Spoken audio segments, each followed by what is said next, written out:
제22대 총선이 오늘로 30일 남았습니다. 더불어민주당 경선 4곳이 오늘부터 사흘간 시작되는데요. 먼저 경선이 끝난 전북 지역 최대 격전지 전주-을 주요 정당 공천이 확정되면서 민심의 향방이 주목되고 있습니다. 보도제작국 남승현 기자와 이야기 나눠보겠습니다. 남 기자. 네, 안녕하세요. 네, 전국적으로도 눈길이 많이 가는 선거구예요. 이름만 들어도 쟁쟁한 후보들이 몰려있죠. 네, 그 유명한 분들이 많이 모여 있습니다. 네, 먼저 전주울 지역구에 대한 설명이 좀 필요할 것 같은데요. 네, 삼천 서신 효자동이 선거구입니다. 네. 이게 진행자분도 거주하시는 지역 아닙니까? 네, 맞아요. 예, 그래서 이렇게 관심도 많고 한데 이렇게 사람들이 되게 많이 사는 동네잖아요. 네네. 이렇게 신시가지가 있고 도청 소재지이기도 하고 맞아요. 그래서 상업 지역에 많이 발달해 있고요. 그리고 이제 보면 이제 그 아파트라든지 학군이 좀 많이 또 잘 비교적 네. 이렇게 좀 조성되어 있다고 좀 보여집니다. 네네네. 그래서 그러다 보니까 되게 핫한 공약들이 많이 있습니다. 네. 지금 여기가 대한방직도 있고 황방상도 있잖아요. 네. 그러니까 전주시 혹은 이제 전라북도 최대 노른자 땅이라고도 불리거든요. 네. 이렇게 초고층 타워라든지 이제 아파트 대단지 아파트 개발 음. 이런 것들이 있고 워낙 또 사람들이 많이 살다 보니까 교통난이 심합니다. 맞아요. 그렇다 보니까 그 주변에 있는 황방산 터널을 뚫어서 교통난을 좀 해소해 보자 이런 공약들이 이제 계속 나오는데 네. 이게 선거 때마다 계속 반복되는 단골 공약이에요. 그렇죠. 매번 나오는 공약인데 지역 상황은 일단 그렇고 전주를 보면 당이 계속 바뀐다는 느낌이 드는데 왜 그런 걸까요? 이게 전라북도는 이게 통계적으로만 봐도 민주당이 항상 선거 때마다 싹쓸이를 했습니다. 덧받치죠. 예. 네. 그러니까 승리도 보통 그냥 승리가 아닙니다. 뭐 몇 퍼센트 차이로 이기는 게 아니라 거의 압승이거든요. 좀 재미가 없는 면도 예. 있었어요. 그래서 21대 때 지난 선거 때를 보면 전라북도 선거구가 10석인데 10석 전부 다 그 민주당이 가져갔습니다. 네, 개표할 때 항상 선거 방송 보면은 그 CG라고 하잖아요. 그래픽 보면은 전부가 그냥 파란색 밭이에요. 네. 네. 뭐 대구 경북 쪽 보면 다 빨갛잖아요. 네네. 근데 그거랑 좀 대조가 되는데 맞아요. 전주울이 이제 이상직 전 의원이 당선이 됐었죠. 그래서 이스타나 공직선거법 위반으로 임기를 다 채우지 못했거든요. 지금 현재 감옥에 가 있죠? 네. 그러니까 전주울 유권자들 입장에서는 굉장히 불행한 일입니다. 그러니까 일 잘하라고 뽑았는데 임기 내내 공직선거법 위반으로 수사받다가 재판받다가 또 그러다가 또 이스타 사태 터져가지고 네. 그 의정 활동을 제대로 못했겠죠. 뭘 했는지 기억도 안 나는데 네.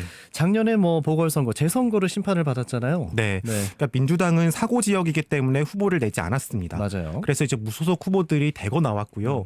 근데 선거 운동을 하는 걸 보면 파란색 옷을 입고 현수막을 걸고 막 구호를 외쳐요. 네. 그러니까 그런 분들이 다 떨어졌거든요. 맞아요. 진보당에게 이제 결국에 넘어갔습니다. 네. 여기가 바로 전주을입니다. 그러니까 전주을은 이제 20대 때를 보면 바른미래당이 당선이 됐고요. 네. 그러니까 지금으로 보면 이제 바른미래당이 국민의힘의 어떤 전신으로 볼 수도 있고 네. 21대 민주당, 네. 진보당 이렇게 계속 바뀌었단 말이에요. 네. 최근에는 계속 그렇게 바뀌어 왔는데 네. 다른 전주갑이나 병은 사람은 바뀌어도 네네네네. 그냥 계속 민주당으로 쭉 이어오는 거잖아요. 그렇죠. 네. 이제 배경이 되는 게 22대 총선을 한번 보시죠. 네. 민주당 이성윤 전 서울중앙지검장, 네. 국민의힘 정운천 의원, 네. 진보당 강성희 의원이 공천이 확정됐습니다. 이게 3자 구도가 됐는데 각자 굉장히 비장하겠다는 생각이 드는 게 이게 개인의 당선 여부를 떠나서 당의 운명하고도 또 연결이 되는 당의 대표 선수들인 거잖아요. 그럼요. 네네. 그 경선이랑은 또 차원이 다릅니다. 네. 현재 현역인 진보당은 이제 사수를 해야 되고 네. 국민의힘은 이제 탈환을 해야 되는 입장이고 맞아요. 또 전전신이었던 국민의힘 입장에서는 네. 재탈환을 위해서 이제 사력을 다해야 되거든요. 그런 입장인데 이분 이름보다 그 외부에서는 그 예. 이틀막 국회의원으로 많이들 알고 있어요. 네. 강성희 의원. 국정기조를 바꿔야 합니다. 막 이렇게 대통령 그 면전에서 소리치다가 이제 네. 경호원들에게 입이 막히고 사지가 들려서 쫓겨난 네. 최초의 국회의원 바로 강성희 후보입니다. 초유의 사태였죠. 예. 전북특별자치도 출범식 행사였어요. 모두가 이게 뭔 일이하고 어리둥절했었던 기억이 나는데. 이게 강성희 후보를 이제 지난 재선거를 돌아보면요, 예. 중앙당에서 직접 선거운동을 챙기고 조직적으로 움직였습니다. 사람이 굉장히 많았어요. 엄청 많아요. 그때. 예. 막 도로에 50m마다 다 서 있고 물량 네. 공세가 어마어마했어요. 보궐선거 그럼요. 당시에. 출근길 나갈 때 보면 엄청 되게 많은 이렇게 운동원 분들이 서 계시잖아요. 현수막도 많이 걸고. 예. 네. 그 당시에 윤석열 검찰 독재 심판을 외쳤고 네. 39% 득표율로 당선이 됐습니다. 네. 이번 선거에는 이제 구호가 심판 아닙니다. 퇴진이에요. 센데요. 네. 민주당, 진보당 등이 비례연합정당으로 비례대표를 나누기도 했잖아요. 이제 강성희 후보는 원내대표기도 하고 바로 비례로 안 갑니까? 네. 그러니까 강성희 후보가 이제 비례를 받고 편안하게 당선으로 갈 수도 있거든요. 네, 사실은. 그런데 또 아니면 또 정 아니면 전주에서 이제 민주당이랑 그 진보당이 단일 후보 공천을 통해서 네. 한 명의 후보를 내면 또 당선 가능성이 높아지는 네, 네, 건데 네. 근데 이 둘 다 아닙니다. 바로 이제 지역구 경쟁을 선택했거든요. 네, 그러니까 이게 해볼 만하다고 느낀 것 같은데 지난 보궐 때 득표율 39%였고 뭔가 좀 자신감이 많이 생긴 것 같은데요. 아무래도 이제 현역 프리미엄이라는 게 있을 거예요. 네네. 의정 활동 중에 계속 지역구를 와서 사람들을 만났거나 홍보할 수 있는 그 수단들이 되게 많았을 거잖아요. 네, 근데 지금 보면 다자구도고 네. 민주당과 1대1 구도가 아니거든요. 그러니까 좀 해볼 만하다라고 생각했을 것 같습니다. 그리고 뭐 가장 최근에는 뭐 전국적으로 알린 조금 전 말씀드린 입틀막 사건으로도 굉장히 유명해졌고요. 네, 이제 주로 이제 야권에서는 이번 총선의 주요 화두를 정권 심판으로 꼽잖아요. 네. 그런 점을 놓고 보면 윤석열 대통령을 향해서 좀 메시지를 강하게 던지는 그 인사다 보니까 네. 더 돋보이는 그런 부분이 있는 것 같습니다. 네. 반면 뭐 민주당도 보면은 만만치가 않아요. 아, 예. 네, 이성윤 전 지검장. 검사장. 세요. 예. 네네. 그러니까 지난주에 5인 경선을 치르고 본선에 올랐습니다. 네. 전북은 이제 경선이 본선이다라는 말도 있잖아요. 그렇죠. 그만큼 치열하다는 의미인데 이제 최영재, 이덕춘, 양경숙, 고종윤 후보랑 경선에서 이제 과반 득표를 받아가지고 1위에 올랐거든요. 예. 예. 깜짝 놀랐어요. 정치 신인이잖아요.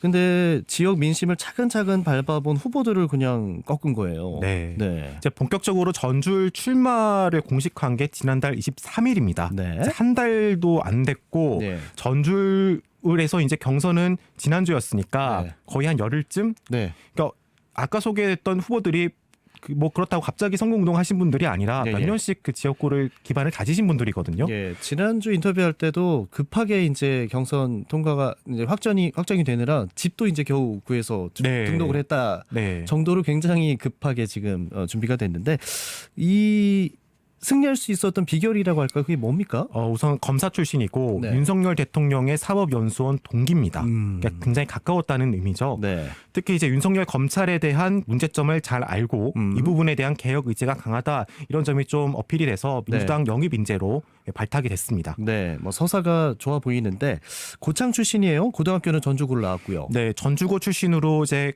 그 경희대를 졸업하고요. 네. 사법 고시를 합격한 뒤에 네. 줄곧 검사의 길을 걷습니다. 네. 이제 과거 전주지검에서 근무한 경험은 있었는데 네. 주로는 서울에서 활동을 했어요. 네.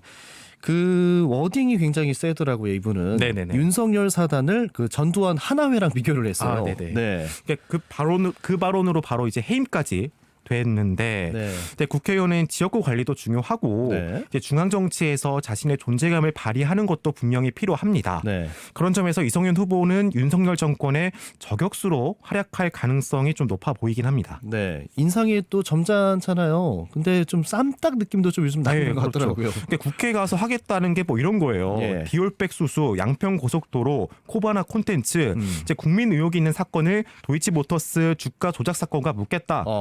이거를 이제 김건희 종합특별법을 만들겠다. 네. 이런 이제 입장입니다. 네. 뭐 이런 이야기 자꾸 들으면 좀 뜨끔할 것 같기도 한데 네.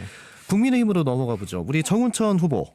정운천 후보는 정권 심판 교체 이런 구호 아닙니다. 네. 바로 이제 일당 독주 폐지.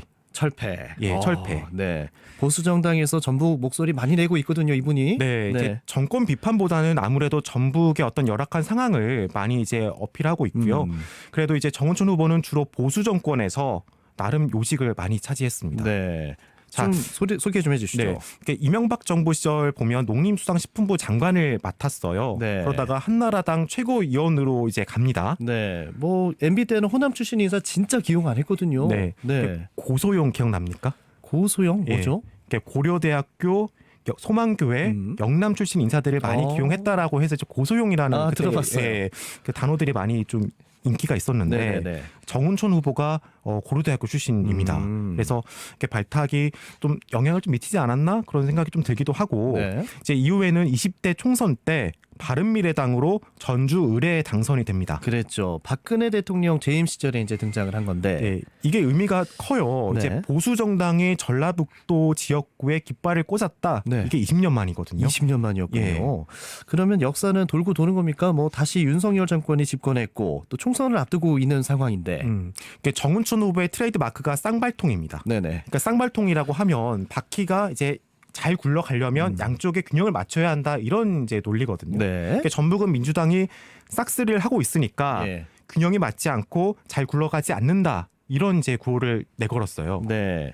뭐 잼버리로 작년에 막 감사받고 새만금 예산 막 줄고 이게 민주당이 무능한 거다. 뭐 이런 논리로 굉장히 잘 공략을 했던 것 같은데. 그게 사실 이제 국민의힘과 집권 여당의 어떤 기조가 전북 책임론이었거든요. 그러니까 뭐 안 될 때마다 너네가 못해서 그런 거 아니냐 막 이렇게 해요. 네. 근데 막상 보면 영남이 똑같은 이게 상황이 발생해도 막 챙겨주고 막 대응해주잖아요. 네네. 이런 거랑 너무 차이가 크거든요. 네네. 그러니까 이게 지역구 의원이 과연 없어서였을까 이런 좀 의문이 들고 네. 물론 전북 안에서도 여러 당들이 경쟁을 하면 네. 물론 정책이든 지역 발전에 도움이 되긴 합니다. 네. 네. 뭐 충남 보세요. 참 이게 정당이 왔다 갔다 그 충남 민심은 정말 모른다. 뭐 선거에 뭐 테스트 네네네. 베드 뭐 그런 이야기도 있다 싶을 정도로 굉장히 네. 뭐라고 하죠? 그런 뭐 그런 역할을 많이 지역인데. 네, 해왔죠. 그러니까 과거에는 전북이랑 좀 비슷했는데 네네. 지금 보면 발전 속도가 빨라요. 아무래도. 이제, 예, 표심이 작용한 거거든요. 네네. 그러니까 잘못하면 의원이든 정당이든 우린 바꾼다 네. 이런 이제 상황이게 된 거죠. 예, 뭐 전북은 지금 처리해야 될 현안들이 굉장히 많이 있죠. 새만금도 그렇고 네. 주요 교통 인프라도 그렇고 공공의대 설립 많습니다. 이게 네. 여건의 협치 없이는 사실 좀 불가능한 부분도 있거든요. 네. 어쩌면 20대, 21대 민주당이 의원을 배출하지 못한 이유였을지도 모르겠습니다. 마지막으로 아니군요. 네, 시민들 반응 한 말씀씩 좀 해주시죠. 네. 먼저 강성희 후보를 향한 시민들의 메시지는 이렇습니다. 우리나라도 다당제가 되어야 한다. 이 선거 때만 보이는 게 아니라 좀 그 평소에 좀 잘하는 사람이 필요하다 이런 이제 말들을 많이 들었다고 해요. 네. 선거 때만 보이는 거는 누구를 얘기하는 겁니까? 이게 뭐 시장 가서 상인들 만나고 복지관 가서 어떤 무료 봉사하고 이런 것들이 선거 때만 이루어진다라는 건데 이게 뭐 모두가 다 해당되는 말이죠. 이 세 후보 모두 뭐 평소에 관리를 했다 뭐 이렇게 좀 들렸던 건 별로 없었던 거거든요. 네, 우리 이성윤 후보는 시민 반응 어때요? 이제 좀 봐야 되는데 윤석열 정권에서 서민들이 너무 힘들다예요. 좀 구해달라, 전북 전주 시민의 자존심을 좀 회복해달라 이런 좀 의견들이 좀 많았습니다. 네, 반면 뭐 정운천 후보는 어때요? 이분 알아보시는 분들이 되게 많거든요. 네네. 이게 물론 이제 선거 운동 옷을 입고 있기 때문에 눈에 튀는 것도 있는데 네. 아무래도 이제 선거운동을 하다 보면 시민들이 많이 인사도 해주고 어떤 분은 경적 소리를 눌러서 이렇게 표현도 해준다고 해요. 그거는 이제 본인의 어떤 주장인 거죠. 주장인데 이분 보면 언더패스 그 삼각지에서 되게 위험한 곳에 서 계시더라고요. 피켓 들고. 그래서 위험해서 누르신 분이 아닌가라는 생각도 드는데. 비켜라. 네, 아주 안전된 문제가 좀 있지 않냐. 그거를 나에게 화답해 주는 거다라고 그렇게 얘기하는 또 걸 수도 있겠다. 생각하셨을 수도 있을 것 같아요. 재밌습니다. 네, 아무튼 뭐 많이 알아본다는 거고 네네. 전주와 전북을 위해 좀 노력해달라 이런 이제 의견을 많이 듣고 있다고 합니다. 알겠습니다. 오늘 전북 격전지예요. 전주를 한번 정리해봤는데요. 남승현 기자 수고하셨습니다. 감사합니다.